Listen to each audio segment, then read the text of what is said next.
Good morning, everyone. This is Craig Allison from the 1011 Streaming Desk studio here. We are about to go live on a press conference here with an LPD update from this past weekend. Very crazy situation that's been going on. And just to give you a little bit of context on the update we're about to get here from this past weekend's homicide, officers responded to the area of 13th and E. Oh, and it actually looks like we're about to check us. Doing a sound check there for our media folk that are down there. Sam Cobb is reporting from that press conference there. Again, the situation from this past weekend involved a lot of different moving parts. So just to give you a bit of a recap here, starting things off, LPD went and arrested 41-year-old Timothy Washington Sunday. Oh, actually, they're going to get started now, so we're just going to merge over to their conference. For your patience with us. From Sunday into yesterday and allowing us the time that we needed to be able to piece together a timeline of the events from Sunday's homicide and the subsequent arrest of 41-year-old Timothy Washington. The timeline that we are going to share today is still fluid, and details may change as additional information becomes available to us as we continue the investigation. We also want to express our sincere condolences to the family and friends of Phil Moon Cuckoo, 34-year-old Lincoln man who was killed in the shooting at 13th and E on Sunday morning. At this time, Washington has been arrested for first-degree murder and use of a firearm to commit a felony. Additional charges are forthcoming and will be added in conjunction with the county attorney's office once the timeline is solidified and we have a full picture of all of the events that took place again on Sunday. At this point, I'm going to ask the criminal investigations Captain Ben Miller to come up, and he will provide a summary of the timeline. Thank you. Thus far, the investigation has revealed that Cuckoo was involved in an argument with the driver of a black Chevy Impala that was later determined to be Mr. Washington around 11:50 in the morning. A witness heard a gunshot and saw Cuckoo stumble and fall to the ground while holding his chest. He was taken to the hospital where he later died from his injuries. About 20 minutes later at 12:11 p.m., the Impala was observed in the area of 17th and A Street, where it fled from UNL police officers at 17th and O Streets. About 25 minutes later, at 12:35 p.m., the Impala was involved in a hit-and-run accident with a white Toyota Highlander at 27th and Y Streets. The driver of the vehicle was observed by witnesses walking away from the scene. Very soon after, officers received information about a stabbing in the area of the 1100 block of North 29th Street, which is just a short distance from this hit-and-run. The victim of the stabbing, a 40-year-old man from Lincoln, was located outside of his apartment building with stab wounds to his neck and chest. The victim stated that Washington entered his apartment and accused him of owing him money. The victim believed that Washington had mistook him for someone else. He was taken to the hospital with non-life-threatening injuries. Washington then ran back to the area of 27th and Y Street and forcibly stole the white 2018 Toyota Highlander that he had previously struck with the Impala.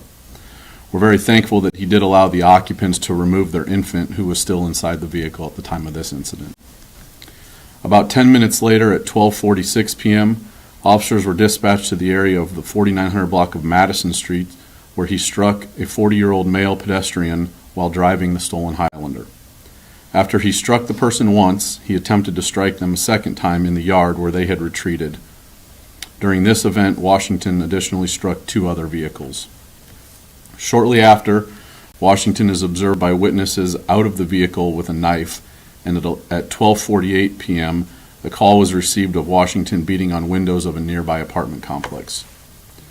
Washington then drives to the Casey's General Store at 2243 North Cotner Boulevard in the stolen Highlander, and then steals a 2006 white Chevy Tahoe at around 12:58 in the afternoon.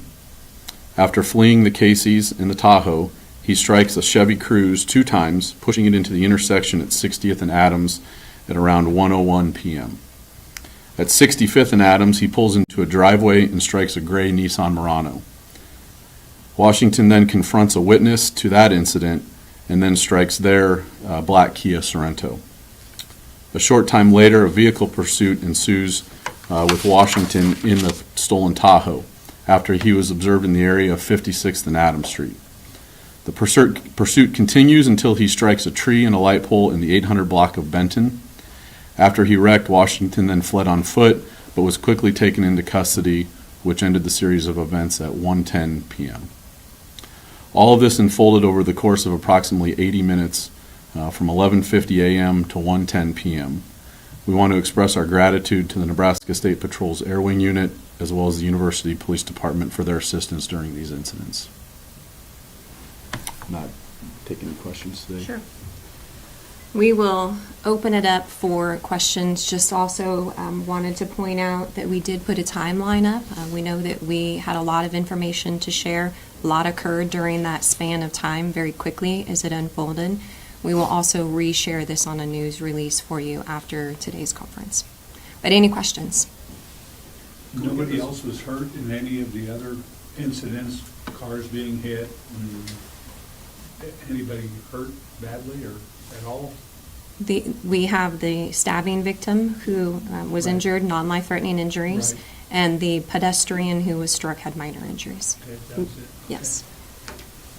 There was only one pedestrian that was struck. Correct. He was struck one time, and the vehicle came back a second time, went up into a yard to attempt to strike him a second time as he had retreated.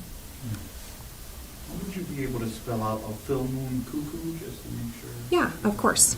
Phil Moon is PHILMOON,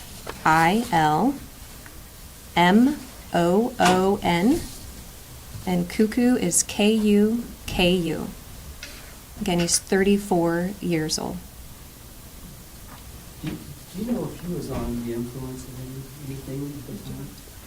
Yeah, certainly that's something that we will continue to investigate as part of our standard investigation. So we'll get some testing done to make that determination. And how many of the people did he think he knew? Was this something that, I mean, obviously you think that this wasn't just random for someone because you have first-degree murder charges on him. How many of the people do you think he knew besides the original victim? Well, it's tough to say what he was thinking at this point, but there may have been a connection with maybe one or two of the victims of this whole series of events, although very kind of a small connection, I guess I would say. Do you know if he knew Cuckoo before that argument and shooting? I don't know that he knew him like on a good basis. There was a discussion, obviously, between the two of them, or an argument, but the level of their knowledge of each other, I don't know right now. Are you guys still getting additional reports of any other damage that may have been caused during the pursuit by him, or is that what is this complete at this point? I think for the most part, we've got a pretty good picture of the series of events. However, there certainly could be things that come in and continue to come in. Somebody's car may have gotten hit during this that they weren't aware of until they go out to it. So it could be added to. It's just at this point, I think we have a fairly good idea of where that stands. And if people do, they can call a non-emergency and let you know. Yeah, absolutely. And Crime Stoppers is also an option as well. At what point did you kind of put things together, this was being done by the same person? I think probably it was a few minutes into this event that they started to connect some of these series of events because of the vehicles that were being associated and the crimes that were being associated. And in two of the cases with the stolen cars, the previously stolen car was located in the area of the newly stolen car, so that certainly helps as well. And the threat, I mean, you know, can you describe, I guess, you know, the threat, if you guys hadn't caught this guy, you know, within 80 minutes of this situation? Yeah, certainly. It was a pretty significant threat at the time to really the whole community as he's on this crime spree. And so we were very fortunate to be able to track him down in short order and get him into custody safely. So, yeah, it was significant.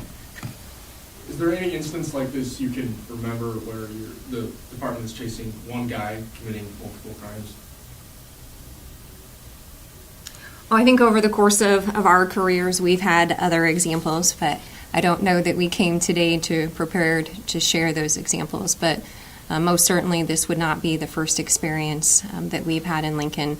Again, just want to share our gratitude for the Nebraska State Patrol having their air unit up assisting during the times of the pursuits, UNL officers, and of course, all of the officers from the Lincoln Police Department who were working diligently out in the extreme cold to bring this to a safe end. They really do deserve the appreciation of our department and our community. Was the gun used in the shooting found? So we are still in the process of going through and processing the vehicles that were stolen in this, and so that's something that we're continuing to look for, I guess, at this point. So it wasn't found? At this point, I'm not aware that it's been found. And do you know what, you said that one of the arguments, the person who was stabbed dealt with a mistaken identity and had to do with money. Do you know what the situation was with the first victim? With the first victim, I don't know what that argument was about, no. Any other? Oh, Yeah, sorry. Andrew? So he had just recently been released on parole. Has that been looked into by LPD at all as far as the programming he was in or anything like that with the Department of Corrections? Not at this time. It is not an area that we have explored. Certainly needed to make sure that we had all of the evidence pieced together in this timeline to be able to hold him accountable for his current actions. Those are conversations that can certainly occur down the road, but first and foremost, building the case from Sunday and bringing justice to Philemon Cuckoo's family and friends is a priority for us, and that is what we will still continue with in our investigation to make sure that we didn't miss any piece of evidence. So as Captain Miller stated, that there is a potential that there are additional victims perhaps of hit and runs, vehicles damaged, yards damaged, that we would ask anyone with information or potentially video to continue to share that with our investigators so we have a full picture. Do you have any idea how many officers were involved in this manhunt? I don't have the total numbers, but I would tell you that this was a citywide effort. Excuse me, all of our officers and investigators who were working on Sunday, and the additional that came in to assist. Any last minute questions? Would you be able to describe at all just what it's like for so many officers to work together for something happening so quickly at multiple different spots on a Sunday specifically? I think it speaks to the level of training of our officers and their commitment, the level of dedication that they have, and how they work together cohesively as a team, always making sure that they are assisting one another to bring events to logical conclusions in the safest manner possible. I think that, again, we can continue to be grateful for their quick actions. This spanned a long period of time, but it certainly could have expanded much longer time with much more damage and potential injuries. But that is not the case because of the dedication of our officers, again, at the Lincoln Police Department, and our partnerships. And we have the Sheriff's Office who we continue to partner with on investigations, and that is something that our community really should be proud of. On a different matter, can I ask you about the trooper on the case and how that hits even, all law enforcement, I guess? Yeah, it's I guess we're pivoting for a moment, but it's devastating. It was heartbreaking news for all of us in the law enforcement community. I can speak to the Lincoln Police Department to receive that news yesterday, and very quickly our department reached out to the Nebraska State Patrol to ensure that we would provide any resources necessary for them at their request. But first and foremost, it is to be respectful of the Nebraska State Patrol, as it's their loss. And the troopers' family and friends' loss, and we want to be supportive and give them time to process and plan, and then we'll step in and assist as needed. But our heart continues to break for the State Patrol. You will see our officers with their badges banded. That is in respect, and we will do that until the funeral services. Was Washington on LPD's radar at all prior to this? I don't know that I can speak to exactly all of his activities since he was released. But again, certainly we continue to examine that as we conduct this investigation. Okay. Thank you. Thanks for coming. Again, thanks for your patience. I hope that seeing the totality of the events, you can give us a little bit of grace and why we needed some time yesterday and Sunday to piece all of this together to make sure that we didn't have to continually come back, add, and correct as new information was coming through. We wanted to make sure we were able to provide the fullest picture that we could before we presented to all of you. So, thank you.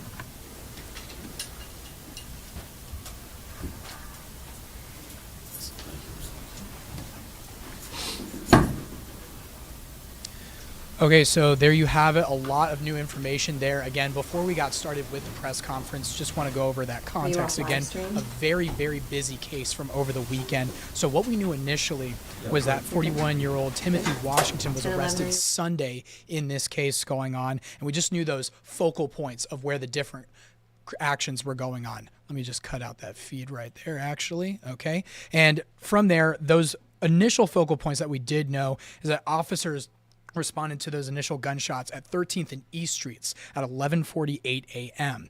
Then going over from there, they found that victim that we now know the name is right here, Philmoon Cuckoo that is 34 years old. And then from that case, then went on to the next location over that way between 13th Street between E and F. Now, this is where that stabbing situation went on. What we do know from that update is that this may have been an argument over money and that Washington may have confused this second, I believe, 40-year-old victim, as they just mentioned. Yeah, 40-year-old victim over an argument over money. And so that's that new update that we know from that case. And then from there, even more details emerging that Washington had struck a 49-year-old while driving away, went into a backyard to attempt to hit them again, and then from there, clipping other cars as they went on this pursuit. And it's thanks to the efforts added in from air traffic, UNL, and LPD all across the city of Lincoln to catch Washington in that pursuit that was going on Sunday. And it was the details of the black Chevy Impala that helped officers connect finding him across town and connecting these different situations together in this case. So again, a lot of different moving parts going on. And there you have it from LPD with that update on all of the different details coming together and where they were piecing it together Monday. So there you have it again with all the different moving parts there. We now know that victim, again, 34-year-old Philmoon Cuckoo of that case. So yeah, just a lot of different moving parts. And we'll continue to keep you updated if there are any more updates in this case.